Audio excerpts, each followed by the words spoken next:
is a wonderful thing. Money making is a wonderful thing.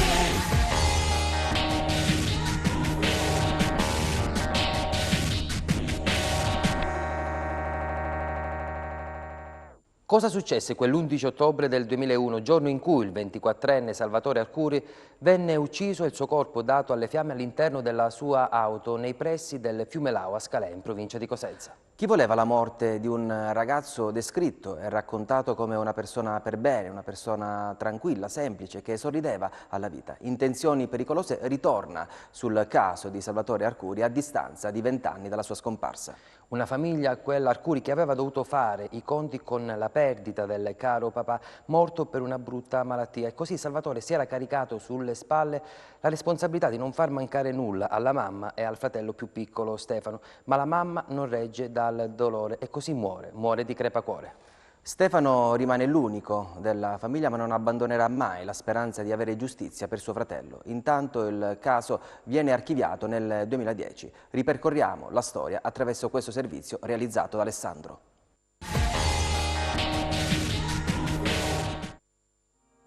Un atroce delitto che a distanza di 20 anni non ha ancora un colpevole. Tante sono le domande che ad oggi attanagliano il caso di Salvatore Arcuri, il 24enne di Scalea ucciso e bruciato vivo nella sua auto, rinvenuto in un piazzale nei pressi del fiume Lao l'11 ottobre del 2001. Un'esecuzione in stile 'ndranghetistico che però non trova riscontro con lo stile di vita che conduceva il giovane ragazzo, che viveva di cose semplici. Viveva con la mamma e con il fratello Stefano, più piccolo di lui di 4 anni, ai quali dedicava tempo e attenzione, soprattutto dopo la morte del papà, venuto a mancare per una brutta malattia. Salvatore, oltre che con la sua famiglia, amava trascorrere del tempo con gli amici, con i quali si confrontava, si raccontava, sogni e ambizioni di ventenni alla ricerca della propria strada. Tutto però si fermò bruscamente quella sera di ottobre. Sono circa le 18 e Salvatore è a casa, nella sua stanza. Ascolta un po' di musica in compagnia dell'amico di sempre, Andrea. Qualcuno suona al citofono. Salvatore però non dà spiegazioni di chi fosse, né tantomeno Andrea chiede, anche perché erano presi nel raccontarsi altro. Non si saprà mai se quella persona che si è presentata sotto casa di Salvatore fosse collegata al violento epilogo che si consumerà quella stessa sera, quando Salvatore uscirà di casa per l'ultima volta. Il giovane 24enne verrà ucciso e il suo corpo dato alle fiamme all'interno della sua auto, ma sul chi abbia voluto la sua eliminazione ancora oggi si brancola nel buio più totale, così come sul movente che possa aver armato mano e mente di un assassino e del perché una ferocia così inaudita. Circa 2 anni dopo l'efferato delitto, siamo nel 2003, la mamma di Salvatore muore, troppo grande il dolore di quella perdita. L'unico della famiglia, Stefano, prova in tutti i modi a far riaccendere una luce sul caso, ma non trova un indizio concreto da cui partire. Così nel 2010 il caso viene archiviato. Stefano non ha mancato di manifestare in più occasioni lo sconforto e la delusione per il modo con cui sono state condotte le indagini, incredulo che non vi sia nessuno chiamato a rispondere dell'assassinio del fratello. Un caso irrisolto che urla di dolore, rabbia, che brucia ancora tanto perché non c'è rassegnazione. Non ci può essere rassegnazione di fronte ad un delitto così cruento, dove alla sofferenza per la perdita di un familiare si somma il tormento di una domanda che ancora oggi non trova risposta. Perché?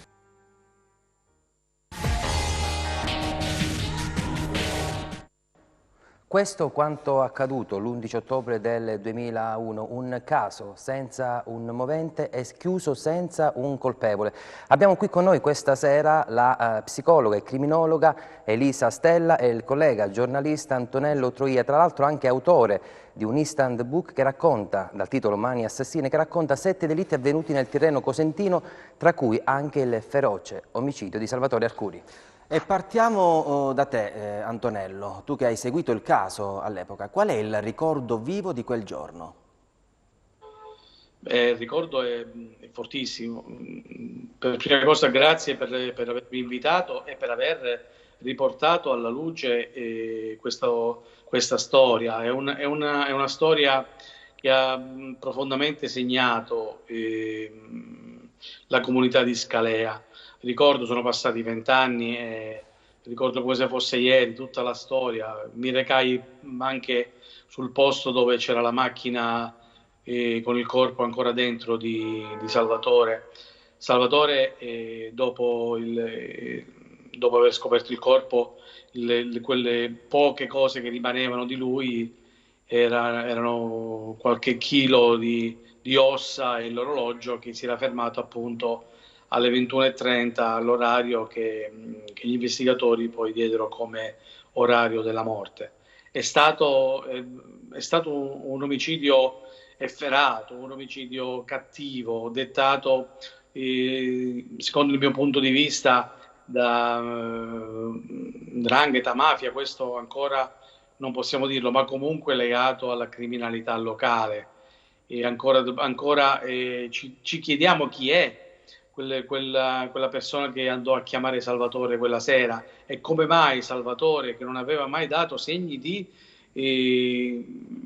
legami con la criminalità, si è ritrovato a finire in quel brutto modo. Dottoressa Stella, com'è possibile che, nonostante siano passati 20 anni, non si sa né il movente né chi è stato a compiere quell'omicidio? Le chiedo, esiste il delitto perfetto allora?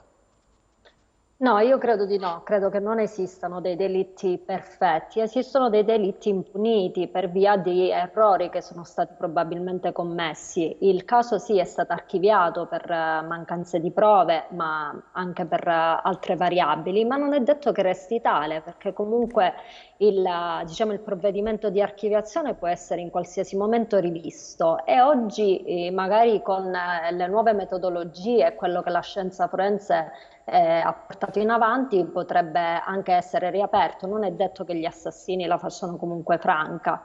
Questo reato può essere rivisto in qualsiasi momento perché l'archiviazione può essere riaperta se il PM la richiede, ovviamente con una valida motivazione, con elementi nuovi per le indagini o anche con una nuova interpretazione degli elementi che ci sono fin qui, o sulla base delle nuove metodologie potrebbe essere anche riaperto. Ecco, Antonello, dopo lo shock iniziale di quel giorno, come si è risvegliata Scalea nei giorni a seguire? Era distrutta perché avevano ucciso un figlio suo, un ragazzo che non lasciava pensare di legami con la criminalità. Infatti, Antonello, scusa, voglio chiederti chi era Salvatore Arcuri, proprio dalle sommarie informazioni che avevi raccolto quel giorno e che comunque, conoscendo, abitando lì sul posto, già avevi notizie chiare su di lui. Sì, Salvatore era un ragazzo normale, normalissimo come tanti altri che vivono qui, però bisogna fare anche un cappelletto, come si dice in questi casi. Scalea veniva fuori da un periodo particolare, ovvero si parlava di aviosuperficie, si parlava di porto, c'era una nuova amministrazione comunale, comunque era una città in fermento. E quando si parla di aviosuperficie, di lavori, di porto, come ben sappiamo noi tutti, arrivano i soldi, e i soldi creano comunque scompensi proprio all'interno delle comunità. Dottoressa Stella, dopo tutto questo ci saranno stati sicuramente degli errori rilevati sulla scena del crimine. A questo punto è possibile che non sia stato ritrovato nulla? Beh, sì, evidentemente le ricerche, diciamo, in qualche parte hanno toppato, non sono state condotte forse in maniera adeguata. Il sopralluogo in questi casi, poiché ovviamente molte delle tracce sono state cancellate del fuoco, è molto difficile. È un compito arduo che richiede veramente una grande preparazione, attenzione, precisione. Quindi purtroppo troppo spesso nella nostra nazione sentiamo parlare di questo tipo di errori che, ahimè, non ci stancheremo mai di dirlo, poi portano purtroppo a questi casi irrisolti, a questi danni abnormi. E per questo forse occorre insomma investire di più non solo nella preparazione degli operatori che intervengono sulla scena del crimine, ma anche su, diciamo, le competenze a livello psicologico, perché comunque si entra in delle scene particolari e bisogna mantenere l'attenzione e la concentrazione altissime per un periodo di tempo molto lungo, e lì il cervello emotivo non deve assolutamente prendere il sopravvento. Per poter fornire agli inquirenti veramente tutte le prove bisogna raccogliere qualsiasi tipo di elemento, anche quelli che in prima battuta possono sembrare irrilevanti, più in là potrebbero invece assumere un grandissimo valore. quindi bisogna assolutamente essere altamente formati per tutto questo. Antonello, può essere Sì. che la modalità, no, di come sia stato ucciso Salvatore abbia un po' destabilizzato il tutto? Mi spiego. Siccome l'esecuzione è stata in stile praticamente 'ndranghetistico, legato alla criminalità organizzata, ucciso e poi bruciato all'interno della sua auto. Eppure Salvatore era molto lontano da tali ambienti, ti risulta? Sì, certo, non aveva mai dato impressione di essere legato a chi che sia, anche i suoi amici non erano Sì, comunque... anche i suoi non- amici, così come suo fratello, lo ha ribadito questo, perché reputano che... Salvatore è sempre stato un ragazzo, anzi, bisogna dare atto che Salvatore ha lavorato molto in questi 20 anni, nei primi 10 anni, e poi è finita come è finita, per dare comunque un po' di luce a questa storia, a questa storiaccia, io la chiamo storiaccia. Mi vorrei ricollegare a quello che diceva prima la dottoressa, che converrà con me, ormai sono passati 20 anni, una rivisitazione anche del DNA, delle tracce ematiche. Sarebbe il caso di farlo perché sono proprio speranzoso per questa riapertura col vostro programma, con le vostre inchieste, che si faccia luce su questa storia, perché Salvatore merita di essere, di avere comunque prima o poi giustizia. Dottoressa Stella, Salvatore è stato raccontato e viene raccontato come una persona semplice, tranquilla, quindi ecco, lontano da questi ambienti. Possiamo noi ricostruire, ecco, l'aspetto psicologico di questo ragazzo attraverso anche la cosiddetta autopsia psicologica? Sì, assolutamente sì, e potrebbe essere anche uno di quegli elementi centrali per una riapertura. Questo perché per chi diciamo non è addetto ai lavori, ricordiamo che l'autopsia psicologica è uno strumento clinico ma anche investigativo che ci permette proprio di definire lo stato mentale della vittima prima del decesso. Può essere utilizzato in casi di morte equivoca per definire se si può trattare di un suicidio, un omicidio, un incidente. In questo caso ci aiuterebbe a guardare indietro perché è la ricostruzione retrospettiva della vita della persona. Quindi andando indietro nel tempo attraverso le foto, i diari, le interviste con tutte le persone che l'hanno conosciuto, tutti i report possibili che si possano insomma recuperare, anche attraverso le foto, quindi tutta l'analisi del verbale, del non verbale, porterebbe a definire il profilo di personalità e quindi a quel punto capire a chi si è agganciato, quindi chi poteva essere presente sulla scena del crimine. È una tecnica assolutamente straordinaria ed efficace, poco conosciuta in Italia, perché ancora non c'è un protocollo standardizzato nella nostra nazione, mentre in altri posti sì, ma vi assicuro che su casi archiviati da anni poi ha portato una chiave di lettura diversa che ha permesso finalmente di risolvere il caso. Esiste una percentuale di attendibilità su questo tipo di esame? L'autopsia psicologica ad oggi ha un protocollo standardizzato soltanto a Cuba. In Italia io personalmente la utilizzo all'interno insomma, della squadra con cui lavoro e abbiamo avuto in ogni caso diciamo, in cui l'abbiamo utilizzata un valore positivo, un'efficacia completa, totale. Antonello, ritorniamo alla scena del crimine. Giusto per chiederti un pochettino, no? L'auto viene ritrovata nel piazzale nei pressi del fiume Lao. Di che tipo di zona parliamo? Appartata, una zona di passaggio? Che cosa possiamo No, dire? frequentata da coppiette, da persone comunque che vivevano nella loro intimità, ecco, tutto qua. Era sul bordo del fiume Lao, sì, ricordo bene. E come saprai, Antonello, sai che tra le 18 e le 19 qualcuno va a bussare, a citofonare a casa di Salvatore, esce di casa e non tornerà più a casa sua. E se le cose fossero collegate, quella persona che è andata a citofonare? Sono certamente collegate,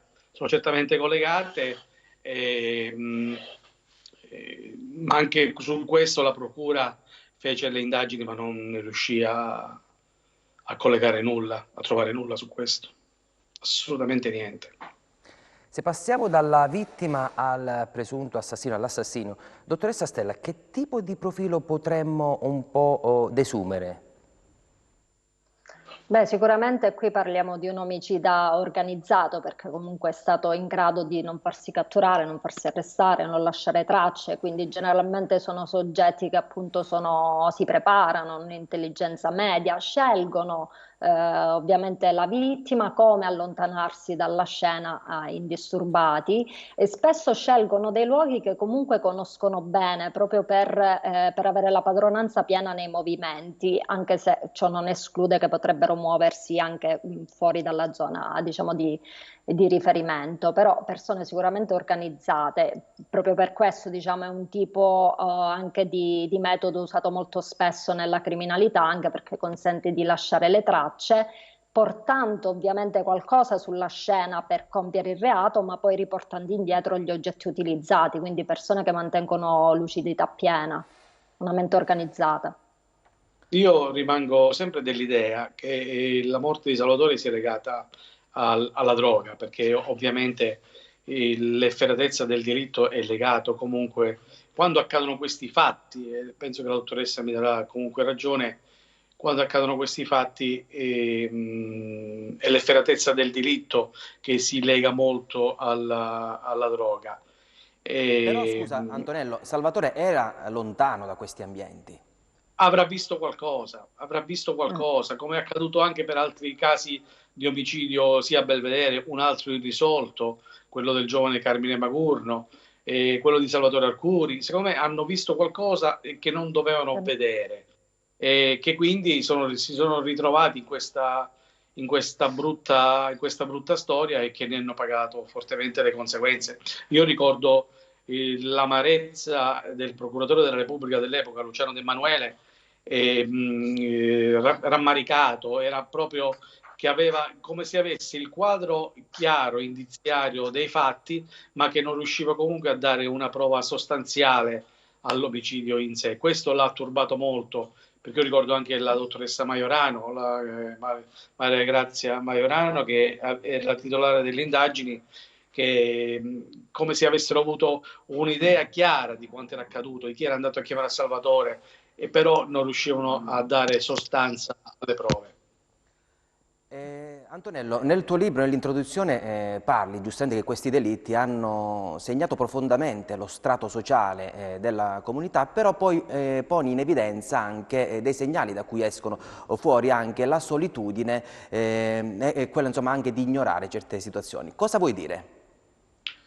Voglio dire che comunque quando si tratta di grossi investimenti, quando si tratta di impegni economici, in pratica quando girano troppi soldi la comunità ne risente perché ci sono giovani che vedono altri arricchirsi e loro no, vedono comunque una differenza, una disparità di stato sociale, di clima sociale che in questo periodo, tu concorderai, si sta ancora di più aggravando. Voglio dire che comunque abbiamo vissuto questi ultimi 20 anni nell'ottica dei grandi lavori, della biosuperficie, di porti, porti promessi, porti fatti e porti non fatti, superficie e tante altre opere pubbliche che hanno portato tanti, tanti, tanti soldi. E quando arrivano i soldi è facile che arrivi anche la criminalità organizzata. E questo lo sanno tutti. E io mi sono sempre chiesto come mai girino tanti soldi nel nostro territorio e non me lo chiedo solo io, se lo chiede anche la procura e come vedete fa ogni tanto, anzi spesso e meno male, opera nel rispetto delle leggi qui sul territorio. Dottoressa Stella, la famiglia Arcuri prima del cruento omicidio aveva subito la perdita del padre, del capo famiglia, poi questa grave tragedia, a distanza di tempo anche la perdita di una mamma. Ecco, cosa attraversa una famiglia? Ne esce letteralmente distrutta? Sì, letteralmente distrutta. Se immaginate un po' l'immagine di un terremoto, solo macerie, questo è quello che resta nell'equilibrio psicofisico di una famiglia che attraversa questo tipo di tragedie, perché insieme, diciamo, alla perdita improvvisa, tragica di una persona giovane, c'è anche l'impatto poi della violenza che un altro essere umano può avere proprio sul nostro caro. Quindi lì il livello ovviamente di stress, quello che noi chiamiamo trauma psicologico, lascia una ferita, una lacerazione, un danno veramente profondissimo. Gli studi infatti hanno proprio dimostrato che c'è una ricaduta su tutto il corpo, non solo sull'aspetto diciamo emotivo, cognitivo, ma anche proprio ci si ammala fisicamente e diciamo proprio la reazione allo shock che la persona ha contestualmente può rimanere congelata nel nostro cervello anche per tutta la vita. Hanno dimostrato che anche dopo 15 anni, dopo 20 anni, dopo 40 anni dall'evento, la persona già solo richiamandolo attraverso un flashback, un pensiero, un'immagine visiva che ricorda il fatto, si attiva con battito cardiaco, pressione sanguigna, blocco della digestione, è esattamente come se fosse lì ed allora. Quindi la famiglia resta congelata in quel momento con ovviamente una ricaduta pazzesca. Quando voi dicevate della madre, è molto comune che ci sia poi una ricaduta e che si muoia proprio per dei disturbi legati all'apparato cardiocircolatore. Quasi la metà, diciamo, dei sopravvissuti può morire addirittura lo stesso giorno, alla stessa ora, seppur a distanza di anni, proprio come se fosse bloccato lì. Dottoressa Stella, settimana scorsa parlando con Stefano e con i suoi amici, la cosa che meraviglia di questo ragazzo, il fratello di Salvatore Arcuri, che è rimasto l'unico superstite della famiglia, il suo equilibrio psicofisico nonostante tutto. Come si fa?